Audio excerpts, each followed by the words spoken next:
Salut, c'est Aslak et aujourd'hui on se retrouve pour une petite FAQ à la cool dans le froid glacial de l'atelier. Juste avant de répondre à vos questions, je voudrais remercier le jeu Viking War of Clans qui sponsorise cette vidéo. Déjà quand le sponsor m'a contacté pour me demander si je voulais parler de ce jeu, rien qu'avec le nom je savais que j'allais probablement dire oui. Après je l'ai téléchargé, j'y ai joué et franchement j'ai surkiffé. Donc voilà, j'ai accepté. Et l'autre raison pour laquelle d'ailleurs j'ai accepté ce partenariat, vous l'avez probablement remarqué au cours de mes vidéos, ce qui me pose le plus de problèmes d'un point de vue technique, c'est le son. Il est souvent dégueulasse dans mes vidéos, je trouve. Voilà, ça va me permettre de pouvoir investir dans du meilleur matos son en 2019. Donc Viking War of Clans est un jeu gratuit qui s'inspire des plus grands jeux de stratégie de ma jeunesse, comme par exemple Age of Empires, Stronghold, etc. Et franchement, niveau nostalgie, il n'y a pas mieux. Les graphismes sont super cool et tu peux vraiment choisir ton propre style de jeu. Et ça, c'est excellent. Je me souviens quand j'étais plus jeune, je jouais souvent avec un pote. Son truc à lui, c'était toujours d'envoyer des petites vagues de soldats les unes après les autres, sans jamais pouvoir percer les défenses de l'adversaire, mais juste pour l'occuper le temps de se développer. De mon côté, j'ai toujours préféré faire une bonne grosse armée de barbares dans mon coin, puis sans prévenir débouler et tout raser. Il y a vraiment beaucoup de joueurs en ligne, plusieurs millions à travers le monde, ce qui fait en permanence évoluer le jeu en se disputant les ressources, en cherchant des alliances, en rompant des pactes, etc. C'est vraiment évolutif. Donc voilà. Si vous souhaitez soutenir la chaîne, vous pouvez télécharger le jeu gratuitement grâce au lien que je vous mets dans la description. D'ailleurs, grâce à ce lien, vous obtiendrez également un bonus spécial de 200 pièces d'or et d'un bouclier de protection. On va pas se le mentir, c'est quand même un avantage non négligeable. Allez, passons à vos questions maintenant. Donc première question, Code Reno, que penses-tu du Desert Eagle? Bonne arme ou cet enculé de Reno en fait des tonnes avec sa mauvaise foi? Alors, j'ai jamais testé un Desert Eagle, donc déjà je peux pas trop m'avancer sur le maintien, etc. Mais je pense que tu as quand même plutôt raison dans les grandes lignes. C'est une arme qui est faite principalement pour frimer, on va pas se le cacher. C'est des armes qui sont très chères pour pas grand chose. Après, ouais, si, c'est des armes de frime. Hein. Là, la première image quand je pense Desert Eagle, c'est un Desert Eagle doré à leur fin, donc oui, c'est des armes de frime. Après, ça peut être sympa de tirer une fois avec un bon 50 au Desert Eagle, mais bon voilà. Juste tirer un coup, comme on dit, sans en avoir moi-même. Ensuite, nous avons une question de Nils. Ah bah c'est bien Nils, super pour l'appareil photo, génial! Salut ami, voilà mes questions.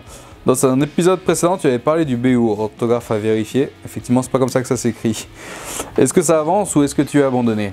Non, ça avance pas et non, j'ai pas abandonné. C'est simplement que j'ai pas du tout le temps. Entre mon travail sur YouTube et mon travail à la forge, j'ai déjà beaucoup de mal à allier les deux. Donc voilà, il faudrait que peut-être plus tard, si l'entreprise marche bien, que je peux embaucher au moins ne serait-ce qu'un monteur pour la chaîne YouTube, ça me permettrait de soulager beaucoup de travail, donc ça me ferait avoir un peu plus de temps et je pourrais à ce moment-là m'y repencher. Ensuite, nous avons une question de Granger Xavier. D'où te vient cette passion pour les armes? Moi perso, ça m'est venu du procédé de fabrication que je trouvais tout simplement magnifique quand j'étais petit. Et ben, c'est la même chose pour moi. J'ai toujours été attiré par... vraiment petit, c'était plutôt tout ce qui est couteau, épée, etc. D'ailleurs, ouais, ça remonte même à loin. Je vais essayer de vous retrouver une photo et je la mettrai au montage si je trouve. Et donc, ouais, c'était vraiment le procédé de fabrication du travail de l'acier qui m'intéressait. Et après, un petit peu plus tard, ouais, je devais avoir 6 ans à peu près, mon père m'a amené à une... je sais plus trop ce que c'était, j'ai des vagues souvenirs, mais il y avait une carabine à plomb en vente et du coup je tombais totalement amoureux de ces mécanismes et donc je l'ai saoulé pendant au moins 6 mois pour en avoir une, puis finalement il me l'avait offert au Noël suivant et du coup c'est de là que tout a commencé. Ensuite nous avons une question de Sus mon gras, sympa. Salut, une banale question, il me semble que tu ne forgeais pas encore au début de ta chaîne, tu as suivi une formation? Si oui, raconte-nous. Effectivement, au début de ma chaîne, j'avais pas du tout le matos nécessaire pour. Après, bon, je me suis toujours intéressé, enfin depuis toujours, je suis intéressé par la forge, etc. Mais j'avais pas de local, j'avais pas de matos. Et donc comme ça, un jour, je me suis dit, tiens, je vais essayer de trouver un moyen de le faire. Et donc j'ai commencé dans le jardin à poncer, à limer à la main et à poncer à la main en essayant de travailler des lames. Et puis petit à petit, bah, j'ai trouvé ce garage et puis je l'ai aménagé. Et puis ça, jour après jour, ça prend un peu plus d'ampleur, je m'équipe un peu mieux. Bon après c'est relativement petit donc je pourrais pas faire des trucs extraordinaires ici. Mais c'est déjà une très bonne base on va dire. Et donc voilà, j'ai pas suivi de formation mais enfin je suis autodidacte. Par contre je pense que ça serait bien que au moins que je me rapproche de 3 bons forgerons pour... Enfin il y a des petites ficelles du métier qui peuvent pas vraiment s'apprendre tout seul quoi donc voilà, faudrait... Pour l'instant j'ai pas le temps mais au fil des rencontres peut-être que ça viendra. Ensuite nous avons une question de Emeric Bernard. Pourrais-tu faire des démonstrations de tir sur chaque arme à feu qui était en état de marche que tu as présenté sur ta collection d'armes à feu avec les conseils d'utilisation et de sécurité, ça serait super. Bah oui, c'est ce qui est prévu d'ailleurs.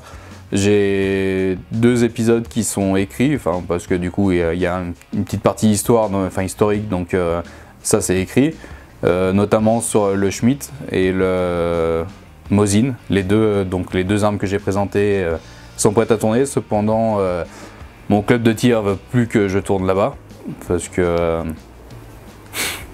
voilà, je sais pas exactement pourquoi, mais ils veulent pas spécialement, mais j'ai l'impression, pour avoir parlé avec plusieurs personnes, que tous les stands de tir sont extrêmement réfractaires à ça, donc je sais pas. Si je trouve quelqu'un qui a un terrain privé, vu que c'est des armes de catégorie C, on a le droit de tirer sur terrain privé s'il est bien clôturé, aménagé, enfin, que la sécurité est suffisante. Donc si quelqu'un a un terrain pas très loin de chez moi, un terrain privé où je peux faire ça, ça sera une bonne chose. Après, si un abonné par exemple est inscrit dans un club de tir et qu'il arrive à avoir les autorisations, bah ça sera avec plaisir aussi parce que c'est saoulant. Voilà, j'aimerais bien les faire ces vidéos mais je peux pas. Ensuite, une question de Zabe. Donc ça va, bah écoute, ça va pas trop mal, un peu frisqué mais ça va. Bon, ok, je fais un effort. Est-ce que tu envisages des vidéos sur les animaux en tant qu'armes, genre utilisées pendant les guerres ou dressées pour l'attaque, ou leurs armes naturelles, genre les griffes? Ok, en fait c'était une question naze contre une question bizarre. Donc non, pas une question bizarre. Les animaux en tant qu'armes, donc par exemple les éléphants blindés on va dire, pendant l'époque de Gengis Khan.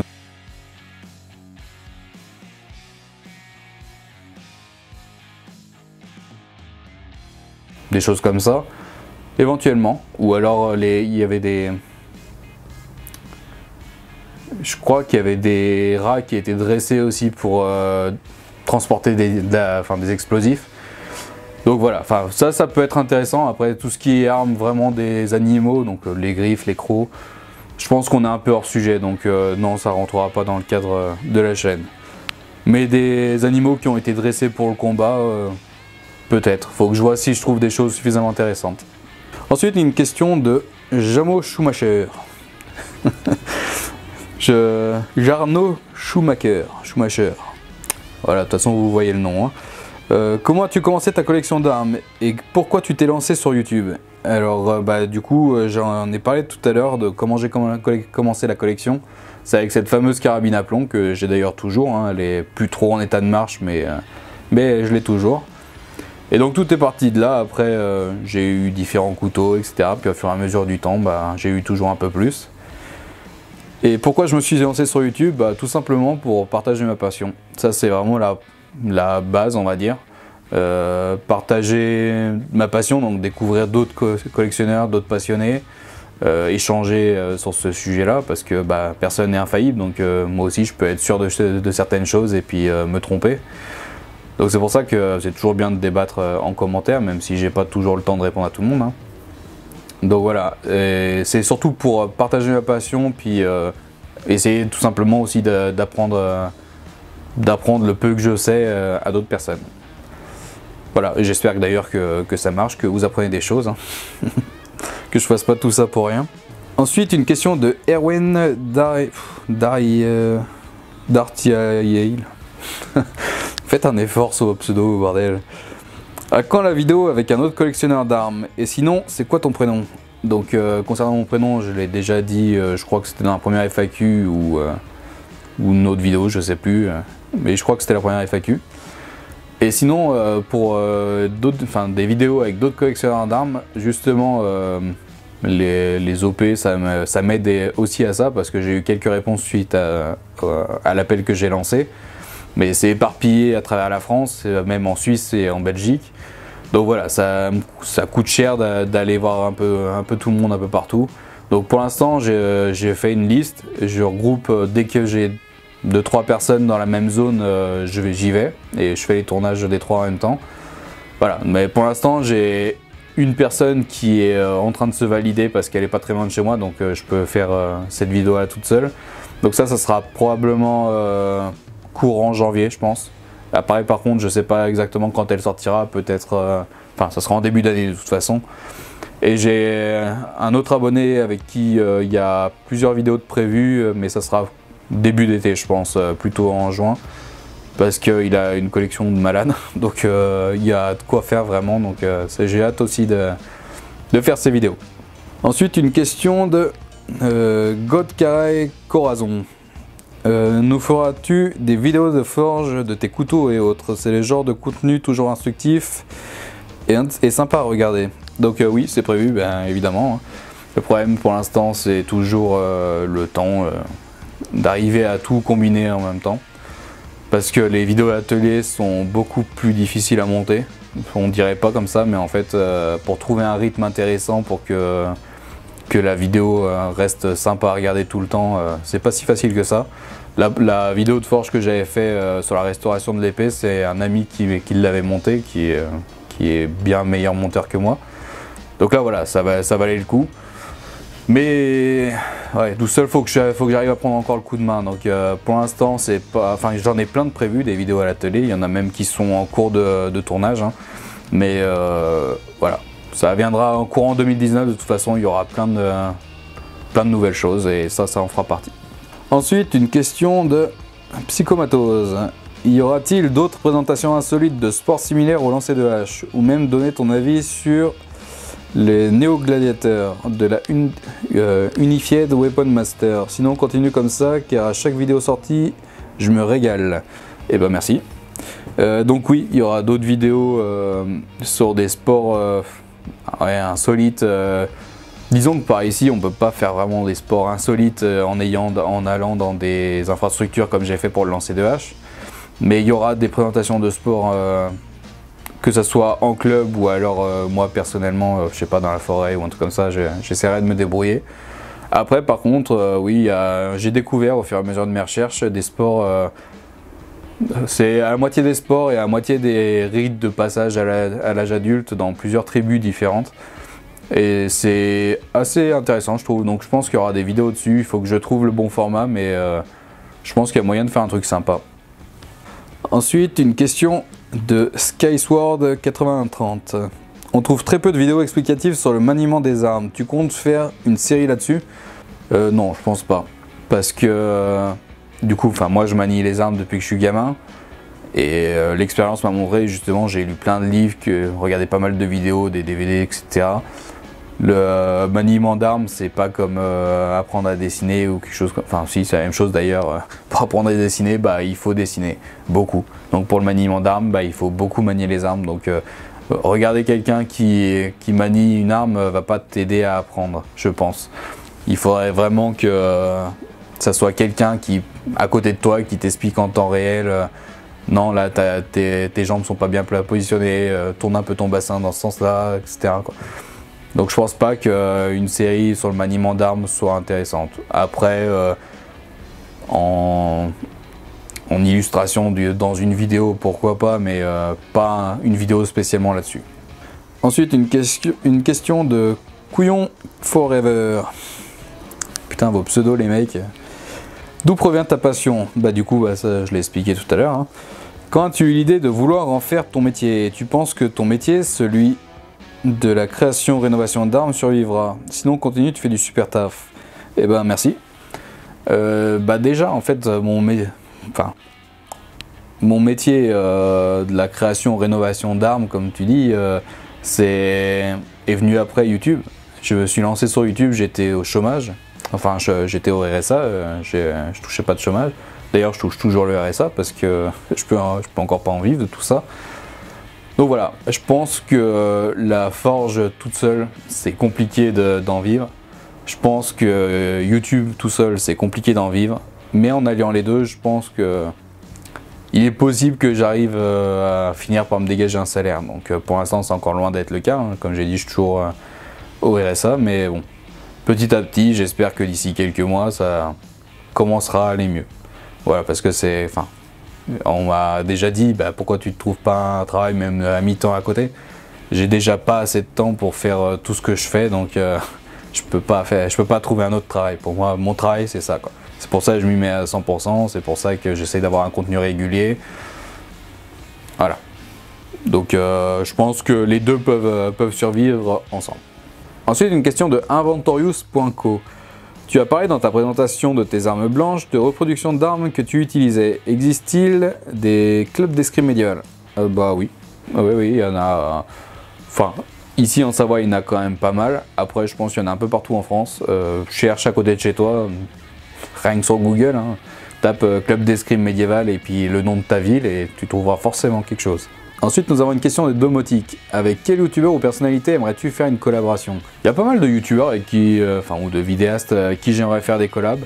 Mais là, comme ça, il y a surtout deux noms qui me viennent en tête. C'est Fred et Jamie de l'émission C'est pas sorcier. Donc tout le monde doit connaître, hein, évidemment. Donc l'émission est finie depuis longtemps, mais maintenant ils sont tous les deux sur YouTube. Ils ont chacun leur chaîne. Donc voilà, tout simplement parce que je pense que, enfin, c'est pas je pense, je sais que ma soif de savoir, ça vient de... C'est grâce à leur émission que mon cerveau s'est ouvert et j'ai commencé à m'intéresser à plein de choses. Donc voilà, pour moi, ça serait vraiment, même ne serait-ce que discuter avec eux, hein, tout simplement, les rencontrer, discuter avec eux. Et d'ailleurs, je pense que c'est le cas pour peut-être même tous les vidéastes vulgarisateurs qu'il y a actuellement. D'à peu près de ma génération, je pense qu'ils ont créé leur chaîne comme moi, hein, tout simplement, en s'inspirant de l'émission C'est pas sorcier. Voilà, je pense qu'ils ont aidé une bonne grosse génération de jeunes à s'intéresser à plein de choses et ça, je trouve ça vraiment formidable et je pense qu'ils doivent être très fiers de ça. Bon, je pense aussi qu'on leur en parle tous les jours, donc... Ils en ont peut-être un peu marre, mais bon, voilà, je pense qu'ils sont assez fiers d'avoir aidé à ouvrir l'esprit de pas mal de gens. Et d'ailleurs, encore maintenant, je regarde souvent l'émission sur YouTube. Donc j'ai même les DVD, donc je les regarde de temps en temps. Puis je les fais même découvrir à ma fille maintenant, donc je trouve ça vraiment cool. Donc voilà. Ensuite, une question de Asian Jarbrailov. Peut-on apprendre à forger? Si oui, est-ce qu'on a besoin d'une formation ou quelque chose dans le genre? Bah alors oui, évidemment qu'on peut apprendre à forger, sinon il n'y aurait pas de forgeron. Donc on n'a pas besoin d'une formation, il n'y a pas de diplôme de forgeron à proprement parler. Il n'y a pas vraiment besoin de diplôme, comme on dit, hein, c'est en forgeant qu'on devient forgeron. Donc voilà, il y en a beaucoup qui sont autodidactes, j'en fais partie. Après, je pense que pour apprendre plus vite, ou en tout cas, ouais si, plus vite, le mieux c'est de faire des stages, des choses comme ça. Parce que de toute manière, enfin, le savoir, il a bien débuté quelque part, par quelqu'un qui a appris tout seul dans son coin. Donc voilà, c'est juste beaucoup plus long et ça demande beaucoup plus de discipline d'être autodidacte, mais c'est possible. Ensuite, une question de Joël Gorjux. Comment construire une forge chez soi? Eh ben, ça tombe bien cette question. Bon, ça fait un moment qu'elle a commencé, mais j'ai entrepris la fabrication d'une forge à gaz parce qu'actuellement j'ai une forge à charbon et c'est beaucoup moins pratique en termes de chauffe pour contrôler la chauffe. Après, bon, c'est plus traditionnel hein, aussi, évidemment. Mais bon, d'un point de vue pratique, le mieux, c'est une forge à gaz. Donc ça fait un moment que j'ai commencé la fabrication d'une grosse forge à gaz pour me permettre de pouvoir chauffer des épées, des lames longues comme des épées par exemple. Et bon, elle n'est pas finie encore parce que j'ai beaucoup de travail à côté, donc j'ai pas eu le temps de me remettre dessus. Elle est juste là, c'est pour ça que je regarde là. Et mais bon, voilà, je vais la finir au début d'année et puis il y aura la vidéo parce que j'ai filmé déjà les étapes que j'ai fait jusque là. Donc voilà, il y aura toute la fabrication donc, pour voir comment faire. Par contre, c'est vraiment une grosse forge. Elle est blindée pour qu'à l'extérieur, ça soit tout protégé, qu'on puisse poser la main dessus sans se brûler, etc. vraiment une grosse forge professionnelle. Après, voilà, je pense que c'est adaptable en version plus petite pour de la forge basique, on va dire. Mais voilà, enfin voilà, ça arrivera, je pense, dans le premier semestre de l'année 2019. Ensuite, une question de LaboGame. Serait-il possible pour les futurs sujets de parler d'armes modernes ou d'armes futuristes? Tes vidéos sont super. Eh ben merci déjà. Oui. Après, ma chaîne, le but de ma chaîne à la base, c'est de parler de l'histoire des armes. Donc une arme futuriste ou une arme vraiment moderne, il n'y a pas vraiment d'histoire. Après, on peut parler un peu de son développement, mais enfin, le tour est vite fait. Mais si je trouve un sujet suffisamment intéressant pour en faire une vidéo, bah oui, évidemment, hein, je me limite pas simplement aux armes anciennes. Donc voilà, pourquoi pas en trouvant le bon sujet. Ça caille. Hop. Ensuite, le troll au pied poilu. Pourquoi pas. Où peut-on se procurer des armes de collection? Est-ce que tu comptes faire plus de vidéos sur les armes orientales et asiatiques? Alors, les armes de collection, bah, tu peux t'en procurer surtout, enfin principalement dans les bourses aux armes anciennes. Il y a beaucoup d'armes de collection, après les prix sont souvent très élevés, je trouve en tout cas. Après, sur internet, dans des forums de discussion, et puis petit à petit tu vas te faire un réseau et ça sera du bouche à oreille. Tiens, j'ai un pote qui vend tel fusil, toi tu m'en avais parlé un jour, comme quoi ça t'intéressait, donc voilà, je t'en parle, etc. Et ça va se faire tout seul, petit à petit. Ensuite, oui, pour les vidéos d'armes orientales et asiatiques, évidemment, il va y en avoir d'autres. Il y en a déjà des écrites, d'ailleurs, il y en a qui sont prêtes à tourner. Mais bon, voilà, ça, il y en aura en tout cas. Ensuite, une question de Lucie Nessie. Salut Aslak, je te suis depuis peu et je suis fan de ta chaîne. J'ai moi-même appris le métier de forgeron, c'est une passion à vrai dire. Comment t'es venu ce métier? Est-ce ton vrai métier ou juste un loisir? Continue comme ça, tous les thèmes sont géniaux, ce serait cool de te voir travailler le métal un peu plus souvent sur ta chaîne pour des créations ou des restaurations. Eh ben merci beaucoup. Du coup, pour moi aussi c'est une passion. Après c'est devenu mon vrai métier, comme je l'ai dit tout à l'heure, lié au métier de vidéaste. Mais ça vient quand même de passion. Donc ça c'est cool que tu aies appris ce métier là aussi. Je sais pas si t'es une femme de par ton pseudo, mais si c'est le cas c'est même encore mieux au final, parce que c'est un milieu qui est extrêmement masculin. Il y a très peu de femmes et je trouve ça cool si il y a quelques femmes qui sortent un peu du lot et qui osent dire bah voilà, moi je forge de l'acier au coin du feu toute la journée et voilà. Donc ça montre à d'autres femmes que c'est possible, que les métiers qui sont typés masculins on va dire ne sont pas forcément réservés aux hommes et je trouve ça cool. Donc voilà, ensuite c'est parti de... Voilà, depuis tout gamin j'avais des lames et un jour je me suis dit pourquoi pas en faire moi-même. Donc je suis allé me foutre dans le gazon avec une lime, du papier de verre, la disqueuse, puis un vieux piquet en ferraille. Après un bon 40 heures de travail dessus, je pense, j'ai réussi à sortir une ébauche de lame pas trop dégueu. Et au moment de faire la trempe, je me suis rendu compte que ça trempait pas du tout, c'était juste de la ferraille, il n'y avait pas du tout de carbone dedans. Donc impossible à tremper, donc tout ce travail pour rien. Mais bon, au moins ça m'a conforté dans l'idée que c'était quelque chose que j'adorais faire. Et voilà, ça a vraiment lancé la machine. Une question de Jules B. Comment en es-tu arrivé à forgeron? Quel a été ton parcours scolaire au passage? Tes vidéos sont super. Eh ben merci. Et ben voilà, enfin depuis tout à l'heure j'en parle, hein, ça tourne un peu autour du pot toujours. J'ai jamais été très bon à l'école, tout simplement parce que, pas par difficulté, simplement par manque d'intérêt complet. Je trouve que, enfin en tout cas pour ma part, le système éducatif français est pas du tout adapté. Car c'est vraiment quand j'ai stoppé l'école que c'est à ce moment-là que je me suis intéressé à tout. J'en ai parlé tout à l'heure aussi avec C'est pas sorcier. C'est vraiment l'à côté de l'école qui m'a aidé à me développer, à apprendre plein de choses, à me cultiver, etc. Donc voilà, j'ai commencé assez cancre à l'école, on va dire. J'aimais bien faire des conneries. Et, voilà, j'étais pas le premier de la classe, mais bon. À la suite de ça, je suis parti en CAP de menuiserie pendant 2 ans. Après ça, donc, je suis rentré dans le monde du travail, j'avais 18 ans. Donc j'ai fait plusieurs boulots, j'ai été menuisier, oui justement menuisier, j'ai été vendeur, etc. Après, à 19 ans, je crois, je suis parti à Paris faire des études de joaillerie, bijoutier et joaillier. Donc j'ai appris pendant 2 ans aussi le métier de la bijouterie et joaillerie. Et suite à ça, je suis revenu en Savoie. J'ai travaillé justement en bijouterie, en fabrication de bijoux. Hein. Voilà, pendant je sais plus exactement combien de temps. Après, j'ai fait voilà, beaucoup de métiers différents. J'ai fait pas mal de métiers différents dans la vente. J'ai été viticulteur, j'ai été donc bijoutier, menuisier. Enfin, voilà, j'ai fait plein de métiers, beaucoup de métiers manuels.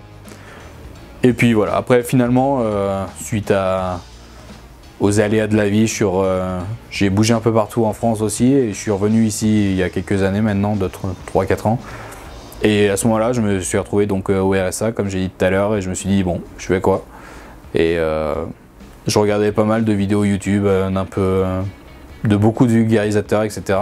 Je me suis dit pourquoi pas faire ça moi aussi, ne serait-ce que pour occuper mon temps, parce qu'à la base je pensais pas du tout pouvoir ne serait-ce que gagner de l'argent avec ça, même un tout petit peu, pour moi c'était impensable. Donc voilà, j'ai créé la chaîne pour parler de cette passion, puis petit à petit les portes sont ouvertes, j'ai découvert de nouvelles choses, etc. Et c'est suite à ça que j'ai appris, que j'apprends toujours d'ailleurs, hein, que je me suis lancé dans la forge, on va plutôt dire. Donc voilà, et puis c'est là où j'en suis aujourd'hui. Donc après, on verra de ce que l'avenir me réserve. Ensuite, une question de Bastien. Peux-tu nous montrer tes premières réalisations? Eh ben, tu les as sur mon site, tout simplement, laforgedaslac.com. Je crois que le tout premier couteau vraiment fini que j'ai fait, c'est un couteau piémontais. Je mettrai la photo, je pense, au montage. Avec manche en chêne, je l'ai fait pour les 60 ans de mon père. Donc voilà, c'est ma toute première vraie réalisation en coutellerie. Ensuite, une question de Alexis Lebon. Pourquoi collectionnes-tu les armes à feu de toutes les époques et non pas d'une époque spécifique? Bah, tout simplement parce que je m'intéresse pas à une époque, je m'intéresse au niveau des armes, je m'intéresse au fonctionnement, à la réalisation, à la fabrication, etc. À l'ingénierie qu'il a fallu avoir pour inventer ces choses-là. Donc toutes les époques m'intéressent. Si je m'intéressais qu'au Far West, bah, au final je serais relativement limité. Je ne connaîtrais pas toutes les armes à mèche, les armes à silex, etc., les armes à rouet. Il y a tellement de choses à côté que je ne peux pas me limiter à une seule époque. Voilà. Ensuite, Quentin Charles, as-tu des projets pour la suite de ta chaîne? Bah oui, beaucoup de projets, notamment en 2019. Là, il devrait y avoir pas mal de nouvelles choses, ou plutôt des avancées sur ma chaîne. Je vais spoiler un petit peu, mais par exemple des partenariats avec des musées. Donc voilà, pour l'instant il n'y a encore rien de fait, mais il y a beaucoup de projets en cours. Après, Baba Bebé ou Bieber, je sais pas comment on le prononce. Tu t'es déjà fait ultra mal avec une de tes armes? Ouais, carrément ouais. Après, bon, il y a beaucoup de blessures qui ont laissé aucune marque au final. Mais j'ai pas mal de points de suture un peu partout sur le corps à cause des armes. Après, c'est de ma faute, hein. De toute manière, une arme elle va pas me blesser toute seule, hein. C'est lors du maniement, des erreurs, de la fatigue, etc. Ou même l'inexpérience tout simplement. C'est pour ça qu'il faut pas jouer avec des armes. Faut vraiment toujours faire attention. La dernière, je pense, avec une arme, la dernière sévère avec une arme, c'est, j'en ai parlé je crois dans ma vidéo sur la collection d'armes blanches. Je suis tranché le pouce avec une épée chinoise. Elle m'a bien esquinté celle-là, mais bon après j'ai aucune séquelle vraiment grave, on va dire. Juste des cicatrices un peu partout. Une question de Blue Scorpio. Salut, pourrais-tu un jour faire des vidéos sur les boucliers, histoire ou même restauration? À part ça, super vidéo, continue comme ça. Eh ben merci. Hein. Oui, il y aura des vidéos, je sais pas s'il y aura des vidéos, mais en tout cas il y aura une vidéo sur les boucliers. Ça fait un moment aussi que je veux me fabriquer un bouclier viking, mais de façon traditionnelle. Donc voilà, j'ai le projet avec mon frère, le grand frère que vous avez vu dans la vidéo lancer de hache. Il veut aussi s'en faire un, donc faudra qu'on se mette faudra qu'on se lance parce que ça fait ça doit faire des années maintenant qu'on en parle. Voilà, quand il y aura la fabrication de lancer, je ferai une vidéo à ce moment-là. Après, une question de Clémentin Roux-Burlet. Salut, comptes-tu faire d'autres vidéos dans la forge? J'avais adoré celle où tu restaures une épée. PS, continue tes vidéos de qualité. Bah merci, je suis vraiment content de vos retours de manière générale d'ailleurs. A priori ça vous plaît, vous apprenez des choses, donc ça franchement c'est la plus belle récompense que je puisse avoir.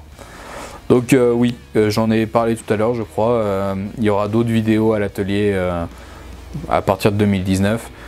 Il y aura la fabrication de la forge à gaz, il y aura des restaurations, il y aura des fabrications, il y aura voilà, il y aura pas mal de choses à l'atelier. Après bon, il faut le temps de réaliser tout ça, mais ça viendra. Après, une question de Yuri Yuzuru. Manies-tu régulièrement les armes que tu as chez toi, comme le sabre ou autre arme martiale? Je te suis depuis ta toute première vidéo. Ah bah. Et mon Dieu, que je regrette pas, tu es génial, merci. Bah, merci à toi. Ça fait bizarre de quelqu'un qui suit vraiment depuis le tout début. Donc oui, pour répondre à ta question, je manie régulièrement les armes que j'ai chez moi, que ce soit arme à feu ou arme blanche. Tout simplement parce que bah, c'est ça à la base ma passion, c'est d'avoir les armes, de les manipuler, même l'entretien, je trouve ça agréable à faire. Donc voilà, je les manie régulièrement. Après c'est vrai que ces derniers temps j'ai plus beaucoup le temps de le faire, mais bon voilà, j'essaye quand même, ne serait-ce que des trucs cons, mais sortir le sabre 5 minutes, faire 2-3 mouvement de yai ou sortir le bâton et faire un kata ou sortir l'arc et puis faire du tir à l'arc vite fait dans une palette ou des trucs comme ça, voilà. J'essaye de faire un petit peu de temps en temps quand même. Ensuite, Luke Vine ou Vince, je sais pas comment on le prononce. Salut, je suis un Québécois passionné de plein air et de survie. Je cherche depuis longtemps des informations et des références sur les armes primitives, arc, flèche, tomahawk, couteau, etc. Des armes faites d'os, de bois et pierre. Pourrais-tu nous en parler? Ouais, c'est pas encore lancé, mais ça fait un petit moment que je réfléchis à ça parce que je trouve le sujet assez cool. Pourquoi pas aussi essayer de faire des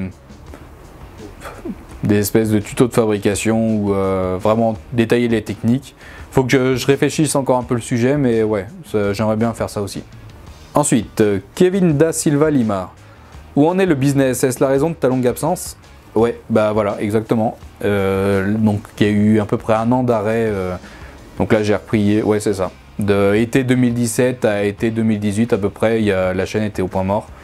Tout simplement, bah, enfin j'ai commencé un petit peu plus tôt, mais c'est à partir de ce moment-là que j'ai vraiment mûri l'idée d'ouvrir la boîte de coutellerie forgeron coutelier.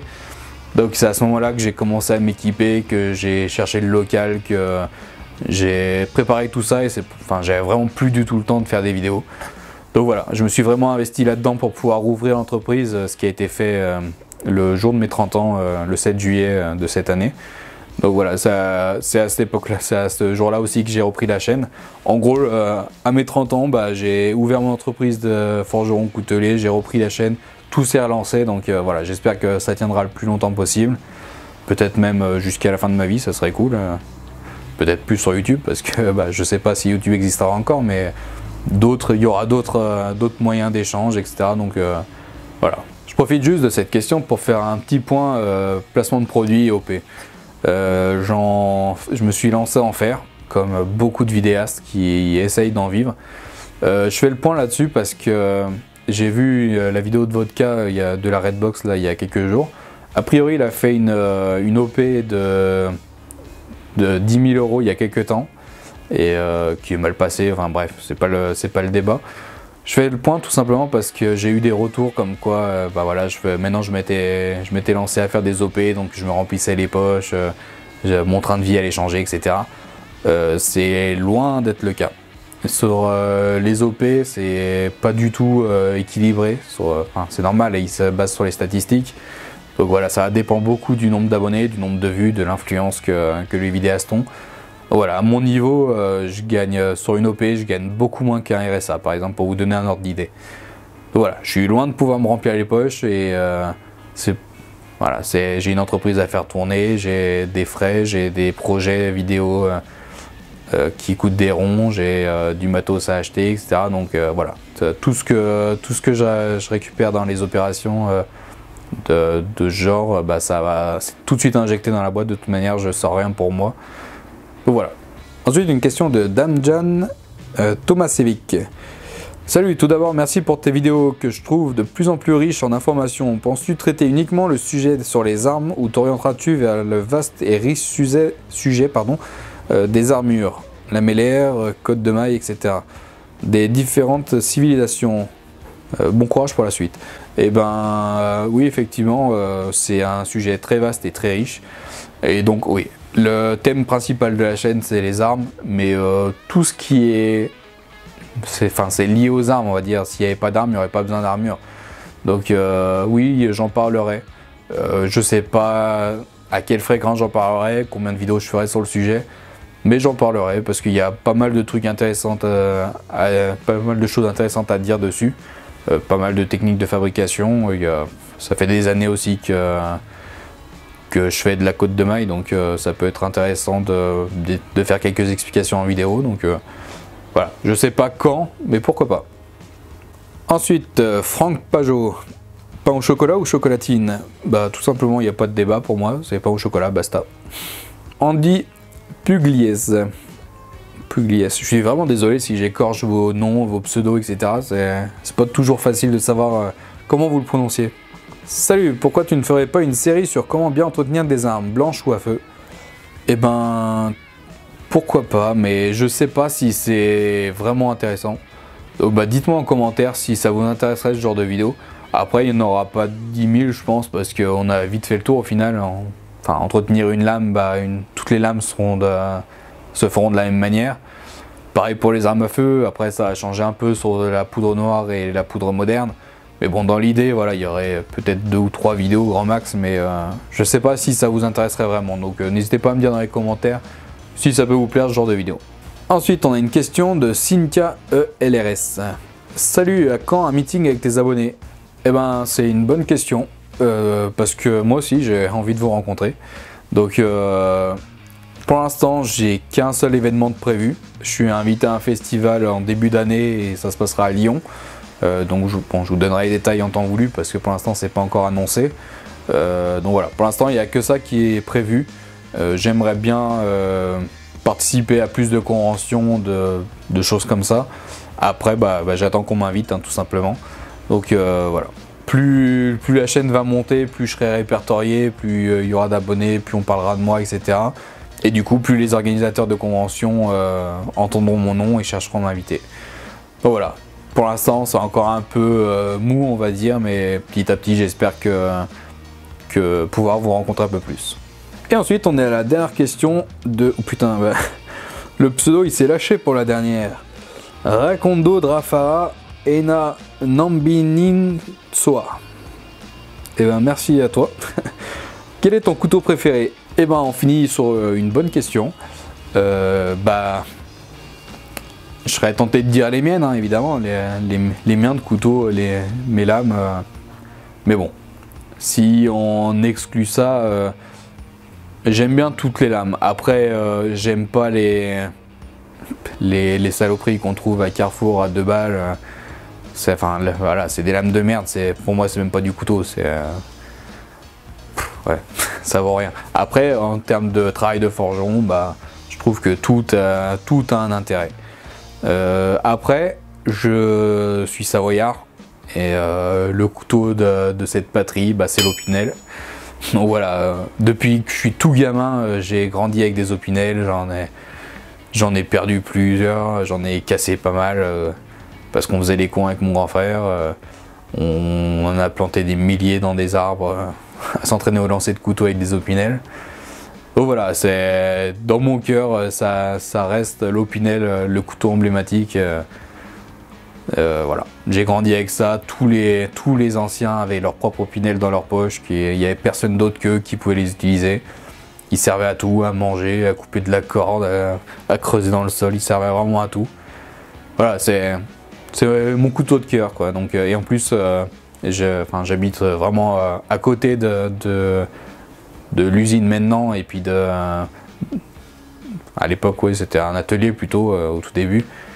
Voilà, j'habite vraiment à côté de ça, donc peut-être d'ailleurs que faut que j'essaye de les contacter. Peut-être qu'il y aura un partenariat avec eux. Enfin, quand je dis partenariat, une visite guidée de leur fabrication, ça peut être intéressant. Il y a le musée aussi de l'Opinel, donc je pense qu'il y a moyen de faire un truc sympa. Et puis comme j'ai dit, pour moi c'est vraiment un couteau de cœur, donc voilà. Donc voilà, je suis désolé de ne pas avoir pu répondre à tout le monde. J'ai dû faire une sélection évidemment. J'espère que ça n'a pas été trop chiant, parce que du coup, enfin là je suis encore au tournage, donc je me rends pas bien compte de ce que j'ai dit, mais je pense que j'ai dit beaucoup de conneries, et vu que j'ai voulu faire ça un peu à la cool, voilà, je pense que j'ai pas mal bafouillé, que j'ai pas mal pris du temps pour réfléchir. Je pense que même des fois je me suis perdu dans mes explications. Donc voilà, j'espère que ça n'a pas été trop chiant pour vous, que ça a été, que j'ai répondu à vos questions aussi, que j'ai pas répondu à côté de la plaque. Donc voilà, merci à vous pour vos questions, pour votre intérêt. Abonnez-vous, partagez, mettez un like, commentez, n'hésitez pas. Ça fait toujours du bien de voir que la chaîne évolue. C'est bon pour le moral, puis c'est bon aussi de voir que le travail qu'on fait au final plaît aux gens. C'est la meilleure récompense qu'on puisse avoir en tant que vidéaste, je pense. Donc voilà, bonne fête à vous les amis, puis à bientôt. Salut!